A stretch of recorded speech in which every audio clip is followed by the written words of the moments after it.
So hello my precious one. Today I want to talk about Mindy Pelz. I was watching her video today, and 5 mistakes that you do on fasting. Okay, there are some things that I agree with and some things I totally disagree with. They don't make any sense. So let's start with the things that I agree with and I like.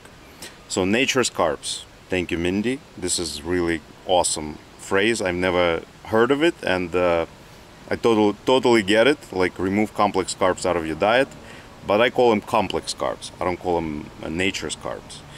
But it's a good phrase. I like it. So the reason, so this is something I agree and disagree with. So when we say about nature's carbs, we talk about our primal ancestors, right? So let's imagine the cave, like you're saying, went out, hunted for food. Hunted for food is the key. Didn't come out and dig for potatoes. We haven't done it. Especially most of us here are Europeans. We're not from South America. We're not from here. Our ancestry did not know what potatoes were until 16 1700s. So it's only been a couple of hundred years. And potatoes is 100% glycemic index and 100% glycemic load. So if you have diabetes, you want to stay the fuck away from potatoes as far as possible. Other than that, so they would go out, they would hunt, and they would find berries, they would find nuts. What kind of nuts? It's a very interesting question. Almonds are not good for us with lectins and all of that stuff. They eat the lining of your gut, and I had personal experience with almonds. I used to love them, and as soon as I heard it, I was like, why? That's why my stomach is uneasy. As soon as I remove almonds from my diet, everything stabilized. As soon as I removed tomatoes out of my diet, everything went better. As soon as I removed peppers out of my diet, all of those nightshades, the plants are trying to kill us. Most of the vegetables that we eat today are modified, and we don't need them in our diet at all. So let's come back to what I like and what makes sense in what you're saying. So switching between fasting, totally agree. Okay, I don't think anybody, our ancestor, would sit there and think, okay, now is my time to eat. I'm gonna eat now. Let me hunt later. No, they eat when it was available, and they fasted when it was not available. So tricking your metabolism totally makes sense. Totally agree with you on that. Toxins. So toxins is one of the ways is probably rubbing under your armpits, which is good. But what I've discovered is the best way to remove toxins is sauna. Like sweat lodge is perfect. And I've been doing that since March every day. That's why I have LA Fitness. This fly is gonna have to be killed by me at one point. Not right now. So yeah, that's why I'm going to LA Fitness. And damn, you're such a bad girl.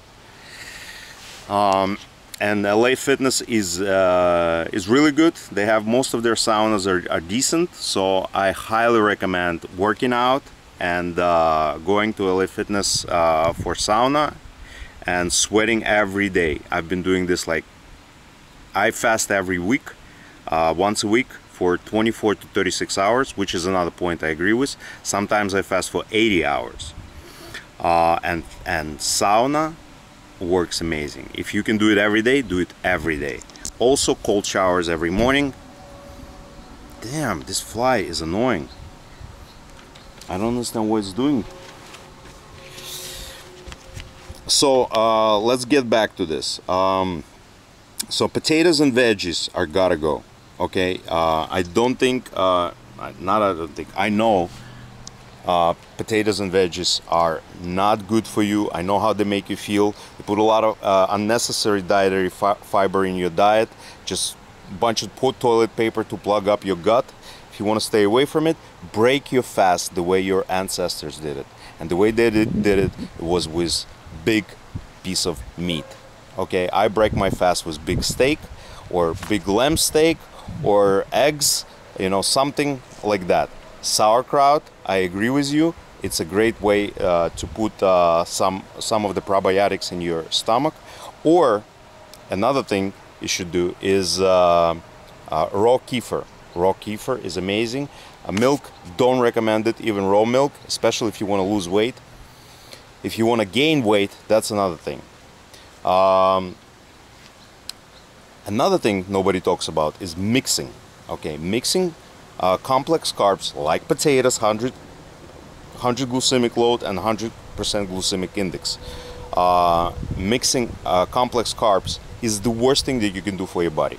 Okay, there is a separate diet where you can eat carbs separately, complex carbs, but I would avoid them all together. Complex carbs just go down the garbage.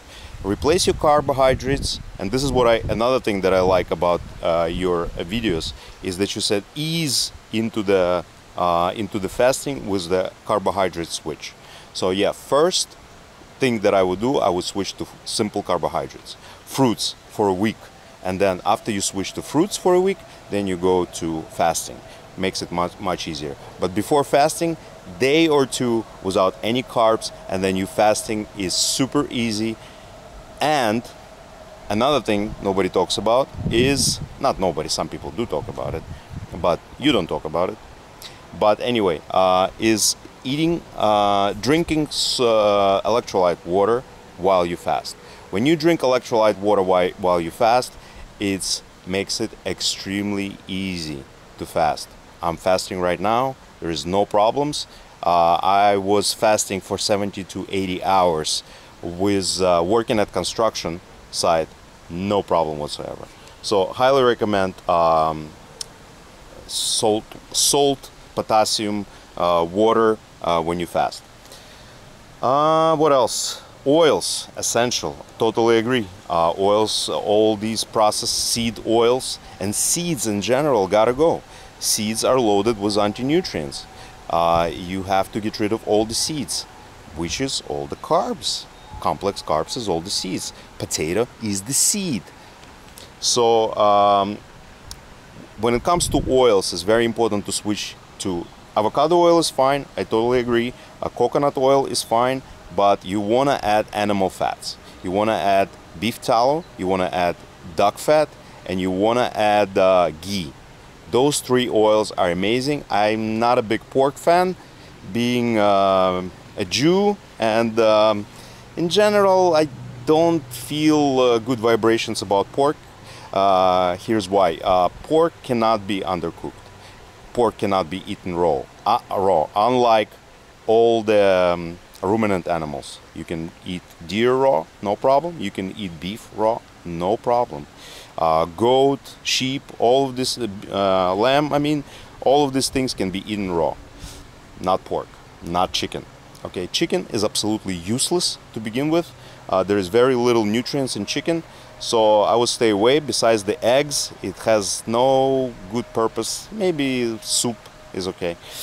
Duck, I would highly recommend, on the other hand. It has a lot of fat. So when you talk about the diet, you always talk about lean proteins, okay?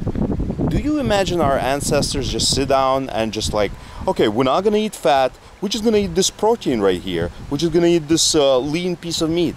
No, they ate a lot of organs, they ate a lot of fats, and that's what you need. You need nice, healthy balance of animal fats and animal proteins together, with a little bit of berries, with a little bit of honey, and with a little bit of nuts. You know, that's what our ancestors used to eat. They didn't dig out potatoes and ate them. They didn't plant, Brussels sprouts. None of those things were available. This is new food. All of this is a new food for us.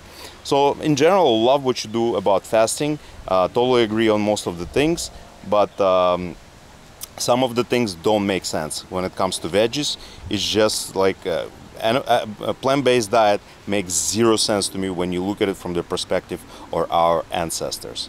So thank you very much, and if you like this, please like and subscribe.